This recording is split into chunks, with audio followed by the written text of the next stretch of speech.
नमस्कार। आपका बात 25 में स्वागत है। और बात 25 में हम उस विषय की बात थोड़ी सी कर लेते हैं, मुख्य मुख्य, कि अग्निवीर के क्या बेनिफिट हैं और विकल्प क्या हैं। जो लोग भारतीय सेना में भर्ती होने के लिए जिद्दोजहद करते हैं, वर्षों तक उसकी कोचिंग लेते हैं, दिन रात दौड़ते हैं, अपनी जो है वो शारीरिक क्षमता को बढ़ाते हैं और कोचिंग भी लेते हैं। कोचिंग लेने का बड़ा लंबा चौड़ा पुराना सिस्टम है। और बिहार में जहाँ से सबसे पहले उत्पात की शुरुआत हुई है, वहाँ तो बहुत अधिक है।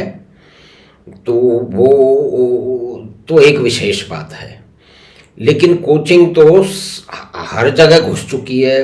इस देश में कोई भी परीक्षा हो, उसके लिए कोचिंग अब अनिवार्य है। वो व्यक्ति बालक बालिका है, वो भी जाना चाहता है, और नहीं जाना चाहता तो उसका पीयर प्रेशर है, उसके साथी संगी साथी जा रहे हैं तो उसको भी तो जाना है। प्रतिस्पर्धा का, कंपटीशन का ज़माना है। अगर वो ना भी जाना चाहे तो उसके माता पिता उसको भेज देंगे। वो कहेंगे कि नहीं, थोड़ी सी भी कमी नहीं रहनी चाहिए, बहुत बड़ा कंपटीशन है। लेकिन अब इस सेना की भर्ती की सिर्फ उसी की बात कर लेते हैं, इसको जनरलाइज नहीं करते हैं। अगर ये जो बच्चे जो हैं वो ट्रेनिंग ले रहे हैं, अधिकतर ले रहे हैं, हम मान सकते हैं, तो वो कितने साल की ट्रेनिंग लेते हैं। और वो जितनी भी ट्रेनिंग लेते हैं, 2 साल की, 4 साल की, जितनी भी, जब तक वो एज उनकी रहती है, या जितने भी उनको चांस मिलते हैं, तो क्या सारे के सारे सफल हो जाते हैं? नहीं सफल होते ना। तो भारतीय सेना में अब इसमें बदलाव क्या ला दिया कि भाई जितनी उनको साल में ज़रूरत है उतने तो वो सैनिक लेंगे। बहुत बड़ा देश है, वो सैनिक लेंगे, और लेकिन उससे अब वो 4 गुना ज़्यादा रिक्रूटमेंट करेंगे। और उसमें से वो लगातार जो 4 साल तक उनकी ट्रेनिंग भी होती रहेगी, और उनकी दोबारा जो है वो जांच भी होती रहेगी, उनका निरीक्षण भी होता रहेगा कि वो, तो उसमें जो सबसे बेहतर है उसको फौज में रख लेंगे। अब देखिए कि सारे कंपटीशन में जब तैयारी होती है और कोचिंग भी होती है, तो उसमें सब लोग तो पास नहीं हो सकते। तो दशकों तो नहीं, सालों, 2 4 5 साल निकल जाते हैं। लोग गांव से और छोटे शहरों से उठ के बड़े शहरों में या कि कस्बों में पहुंच जाते हैं। वहाँ कोचिंग का एक पूरा तंत्र है, उसमें वो घुस जाते हैं और वहाँ वो खर्चा भी करते हैं, और चाय की थड़ियों पे और उसके अंदर भी उनका खर्चा होता है। चाय भी पीनी है और दूसरी भी उनको आदतें लग जाती हैं, और कुछ लोग तो उसमें सारी इस तरह के वो खर्चे, फिजूल खर्ची भी करते हैं। और लेकिन अधिकतर को मालूम है शायद कहीं ना कहीं कि वो इसके लिए शायद वो ज़बरदस्ती में ही उसके पीछे लगे हुए हैं, तो खर्चा कर रहे हैं। तो खूब हज़ारों रुपए का खर्चा कर रहे हैं। ये मान लीजिए कि भाई 5,000 रुपये का खर्चा कर रहे हैं, और रहने वहने का यानी कि 5 से 10 हज़ार रुपये का खर्चा तो आराम से कर सकते हैं और करते रहे हैं। जो गांव से उठ के आया है वो भी, और जो नई गांव से उठ के आया कि छोटे या बड़े शहर में रहता है जहां कोचिंग का पूरा तंत्र फैला हुआ है, कोचिंग की मंडी लगी हुई है, तो उस मंडी में चला जाता है। उसमें जो भी व्यक्ति जाता है उसका कोई आकलन नहीं होता है कि वो जो भी वो कोचिंग लेने जा रहा है उसके लायक भी है या नहीं। उससे पैसे ऐंठ लिए जाते हैं। जैसे कि बहुत सारे अस्पतालों में, प्राइवेट अस्पतालों में अवश्य होता है, और वो होता आया है कि उसमें जो आदमी घुसता है उससे कुछ ना कुछ तो पैसे ले लिए जाते हैं, जितने उसके पास होते हैं, और बाकी कह दिया जाता है कि बाद में ले लेंगे। लेकिन वो उनकी कोचिंग शुरू होने से पहले वो निकाल लेते हैं। तो एक बहुत बड़ा एक तंत्र है। उसके कारण क्या है वो एक अलग विषय है, उसकी फिर से चर्चा करेंगे।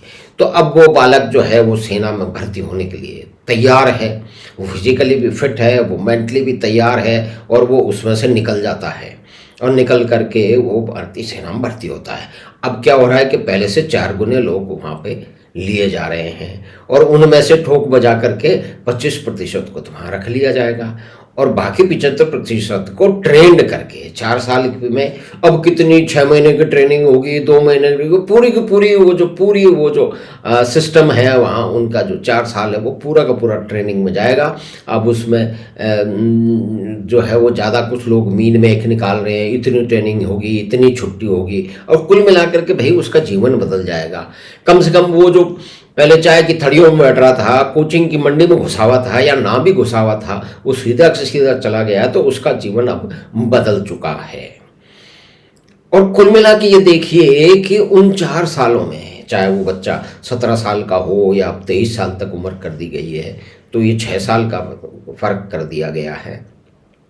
कौन सा ऐसा जो ट्रेनिंग है और कौन सा ऐसा सिस्टम है जहाँ 4 साल में अगर आप सेलेक्ट हो जाते हैं, अगर आप नहीं भी उसमें आर्मी में सेलेक्ट होते और आपको जो है वो कम से कम 24 लाख रुपए तो आपको कुल मिला के तनख्वाह मिल जाती, जिसमें से 12 लाख तो आपको 4 साल बाद मिलेंगे और 12 लाख आपको पहले मिल चुके हैं, यानी कि करीब करीब 3 लाख या उससे अधिक जो है हर साल के आपको मिलते रहते हैं। इस 12 लाख रुपए में से आप कुछ बचा सकते हैं, क्योंकि फौज में कोई खर्चा तो है नहीं, खाना पीना सब वहीं होता है, तो आप मान लीजिए कि 6 लाख तो बचा ही सकते हैं। और कुछ लोग जो है, अब देखिए फिजूल खर्ची करने वालों की तो कोई बात नहीं है, लेकिन बचाने वाले बचा सकते हैं, तो 6 लाख तो आपने बचा लिए, 12 लाख लोग मिले। तो कौन सी ऐसी जो है ना वो सिस्टम है जहाँ पे उस व्यक्ति को, ठीक पर फौज में नहीं गया, लेकिन एक बहुत ही बढ़िया, एक बेहतरीन ट्रेनिंग के बीच में से वो निकल के आया है, उसका अनुशासन। और जिन लोगों ने देखा है कि चाहे वो सिपाही की बात हो फौज में या कि ऑफिसर्स की बात हो, वो कितना अमूलचूल परिवर्तन हो जाता है 6 महीने में भी, और फिर 1 साल में और 2 साल में, जो सड़क पे घूमता हुआ, जो कोचिंग के आसपास में जो है वो भटकता हुआ, कोचिंग की मंडियों में या फिर घर की पढ़ाई करता हुआ, कसरत करता हुआ वो जो बालक है या ऑफिसर है, उसको आपने और हमने देखा है कि पहले 6 महीने में और 1 साल में ही उसके व्यक्तित्व में कितना परिवर्तन आ जाता है, उसकी नेतृत्व की क्षमता है, उसकी लीडरशिप कैपेबिलिटीज वो बढ़ जाती हैं, वो अनुशासित भी हो जाता है, और बहुत सारी, ये बहुत बड़ा एक जो है उसकी पर्सनालिटी में, उसके व्यक्तित्व में परिवर्तन आता है। वो इस फौज की ट्रेनिंग से आता है, डिफेंस इस्टेब्लिशमेंट की ट्रेनिंग से आता है, चाहे वो आर्मी हो, नेवी हो या कि एयरफोर्स हो। तो क्या हम इसको जानते नहीं हैं? लेकिन हम इसको इनकार कर रहे हैं, उस पर धूल डाल रहे हैं, उस पर मिट्टी डाल रहे हैं, और हम इस चक्कर में बहुत सारे लोग लग गए हैं कि 4 साल बाद उसका क्या होगा। अरे 4 साल बाद उसके पास में दुनिया पड़ी है। कौन 17 साल की उम्र में जाकर के 21 साल की उम्र में किसके पास में 12 लाख रुपए होते हैं, और वो 6 लाख रुपए तो बचा भी सकता है, यानी कि उसके पास 12 से 18 लाख रुपए हो सकते हैं। और फिर उसके पास में ट्रेनिंग है, वो अनुशासित है। अनुशासन एक कितना बड़ा जो है ना आदमी के काम करने के तरीके में बदलाव ला देता है, ये इन लोगों को जो इसका विरोध कर रहे हैं उसको शायद मालूम ही नहीं है, या कि वो अपने प्रपंच में इतने मग्न हैं कि वो अच्छी बातें तो उन्हें दिखती ही नहीं है, सिर्फ वो नेगेटिव ही नेगेटिव निकालेंगे, क्योंकि उसका आइडियोलॉजिकल और पॉलिटिकल एजेंडा है। तो उस एजेंडे में हम नहीं जा रहे हैं। और 48 लाख रुपए का उसको लाइफ इंश्योरेंस का बीमा भी मिलेगा। तो ये इसके बाद में जो वो ट्रेनिंग लेके निकला है, और ये भी घोषणा कर दी गई है कि जितनी भी पुलिस है और दूसरी पैरामिलिट्री फोर्सेज हैं उसमें इनको जो है प्राथमिकता दी जाएगी, उनको प्रेफरेंस मिलेगा। तो एक तो ये सेक्टर हो गया। और फिर ये क्या बात है कि जो आदमी एक बार फौज में घुस गया वो हमेशा फौज पे सवार रहेगा। वे फौज की अपनी आवश्यकताएं हैं, उनको ये तय करना है, वो नियम बनाएंगे कि किस तरह के हमको सैनिक चाहिए, किस तरह के हमको ऑफिसर चाहिए। बहुत दिनों से कहा जा रहा है कि भारत की सेना में ऑफिसर्स की कमी है, यानी कि क्वालिटी जिस तरह की उनको चाहिए उनकी कमी है, तो शायद उसका प्रयास कर रहे हैं। और अभी जो एवरेज एज है, जो औसतन आयु है भारतीय सेना की, वो 30 से ऊपर है, शायद 32 या 35 के साल के बीच में है, तो वो उसको कम करना चाहते हैं, उसको 30 से नीचे लाना चाहते हैं। तो इस योजना के तहत आगे जाकर के ये औसतन उम्र जो है भारतीय सेना की वो कम हो जाएगी। तो ये भारतीय सेना को तय करना है, यानी कि डिफेंस इस्टेब्लिशमेंट को तय करना है कि उनको कैसे सैनिक चाहिए, कैसे ऑफिसर चाहिए। ये सड़क पे शोर मचाते हुए या टेलीविज़न स्टूडियो में गलत बातें और हिंसा का जो है वो प्रचार करते हुए, हिंसा को ठहराते हुए लोग ये तय नहीं कर सकते हैं। वो तय वही करेंगे, वो जो संस्थान है वो तय करेंगे। अब टाटा और बिरलाज की कंपनियां जो अपने लोगों को लेती हैं, तो क्या उनको लिए भीड़ तय करेगी? क्या उसके लिए जो प्रदर्शन होंगे? तो ये एक बहुत बड़ा तंत्र है, रक्षा का तंत्र है, उनकी आवश्यकताएं हैं। और दुनिया बदल रही है तो युद्ध भी बदल रहे हैं, चुनौतियां बदल रही हैं, बाहर के देशों से भी चुनौतियां हैं और देश के अंदर भी कई तरह की चुनौतियां हैं। सारा का सारा टेक्नोलॉजी का जो प्रभाव बढ़ता चला जा रहा है, उसका विस्तार बढ़ता चला जा रहा है। तो जो भारतीय डिफेंस इस्टेब्लिशमेंट है, आर्मी है, नेवी है, उनको ज़रूरत है किस तरह के लोगों की, तो ये उन्हें तय करना है। ये टीवी स्टूडियो में बैठे हुए रवीश कुमार या कि दूसरे लोग तय नहीं करेंगे, जो कि हिंसा को बढ़ावा दे रहे हैं, जो कि देश के अंदर कोई भी उत्पात हो उसके लिए वो तैयार हैं।